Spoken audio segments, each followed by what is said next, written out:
Assalamualaikum warahmatullahi wabarakatuh. Selamat siang, salam sejahtera bagi kita semua. Perkenalkan kami dari kelompok 7, Praktikum Sistem Distribusi dan Ketenagalistrikan. Pada kesempatan kali ini kami akan menjelaskan materi tentang load flow analysis sebagai syarat untuk mengikuti ujian akhir semester dari Praktikum Sistem Distribusi Ketenagalistrikan. Sebelum kami mempresentasikan mengenai materi load flow analysis, saya akan memperkenalkan teman-teman kelompok 7 terlebih dahulu. Yang pertama ada saya sendiri, yaitu Mora Pramita Adisti. Yang kedua ada Marzuki. Yang ketiga ada Muhammad Falih Arkan Putra Siagawan. Yang keempat ada Abu Cahaya Pratama. Dan yang terakhir ada RM Hafiz Fidiawan. Baiklah, pertama-tama saya akan menjelaskan mengenai pengertian load flow analysis. Load flow adalah analisis sistematis yang digunakan untuk menghitung aliran daya, yaitu arus dan tegangan dalam sistem tenaga listrik. Tujuan utama dari analisis ini adalah untuk mengetahui karakter dari aliran daya yang berupa pengaruh, variasi beban, dan rugi-rugi transmisi pada aliran daya, dan juga mempelajari adanya tegangan jatuh di sisi beban. Selanjutnya, sistem tenaga listrik terdiri dari berbagai elemen, seperti pembangkit listrik, transformator, jaringan transmisi, dan beban. Load flow analysis juga berguna untuk menganalisis bagaimana daya listrik mengalir melalui semua komponen ini.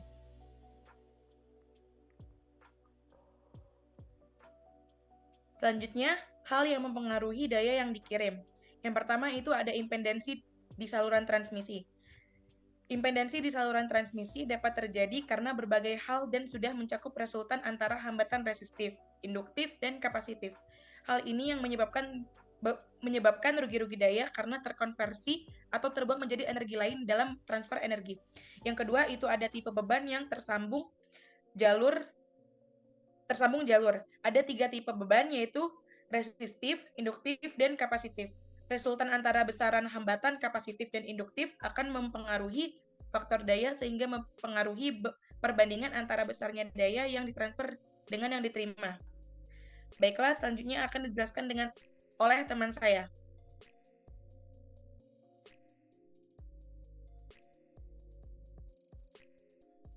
Selanjutnya di sini ada tipe jaringan distribusi.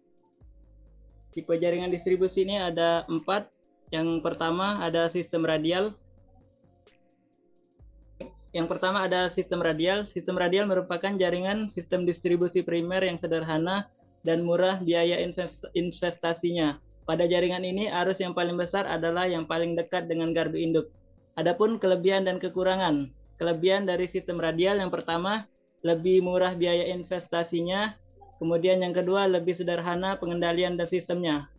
Kekurangannya yang pertama, kualitas listrik kurang baik. Kemudian jika mengalami gangguan pada suatu titik, maka titik yang lain tidak akan teraliri listrik.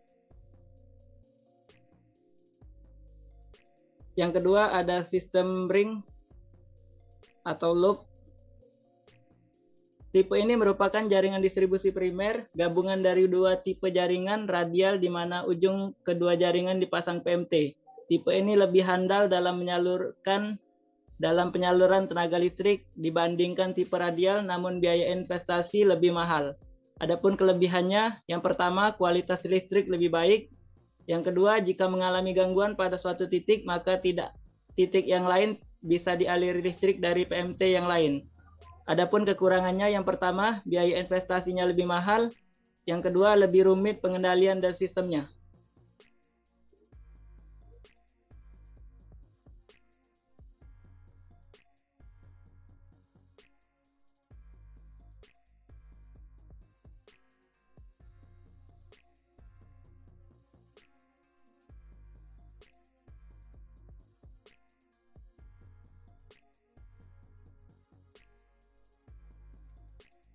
Lalu yang ketiga ada sistem spindle.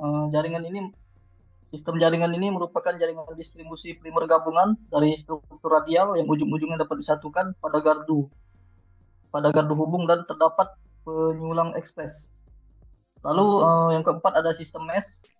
Struktur jaringan distribusi primer ini dibentuk dari beberapa gardu induk yang saling dihubungkan sehingga daya beban disuplai oleh lebih dari satu gardu induk dibandingkan dengan 2 tipe sebelumnya. Tipe ini lebih handal dan biaya investasinya yang lebih mahal.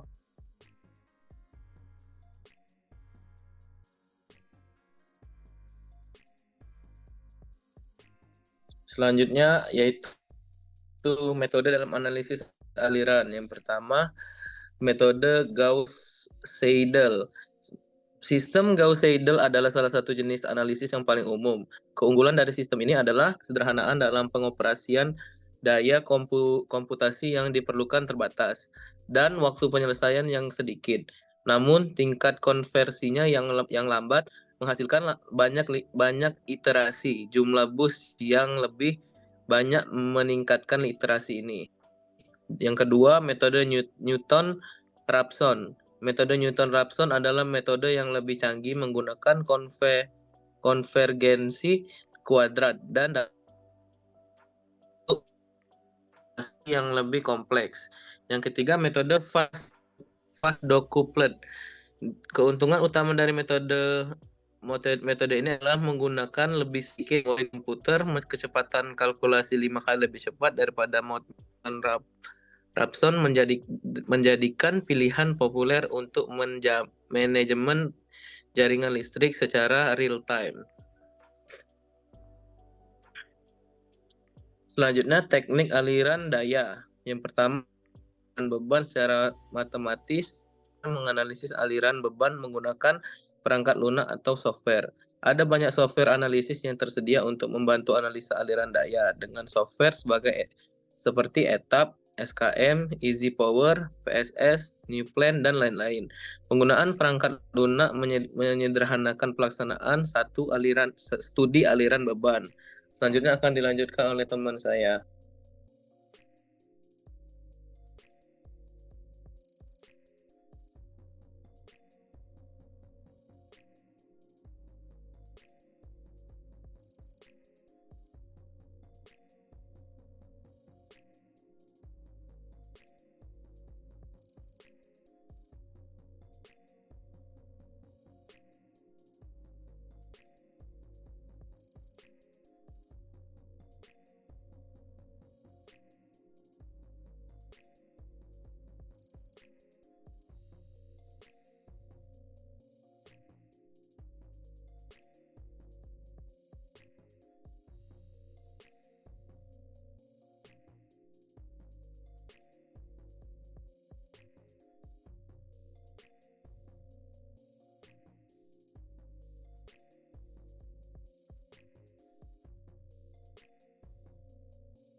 Sudah.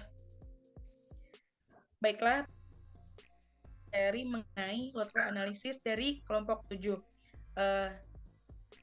Mungkin apa sih? Mungkin seperti itu saja. Apa Li? Dari kami. Oh, saya ulang. Baiklah, tadi merupakan penjelasan materi mengenai load flow analysis yang disampaikan oleh kelompok 7. Mungkin cukup itu saja dari kami. Saya sebagai moderator meminta maaf apabila ada salah kata. Kepada Allah saya mohon ampun. Wabillahi taufiq wal hidayah. Wassalamualaikum warahmatullahi wabarakatuh.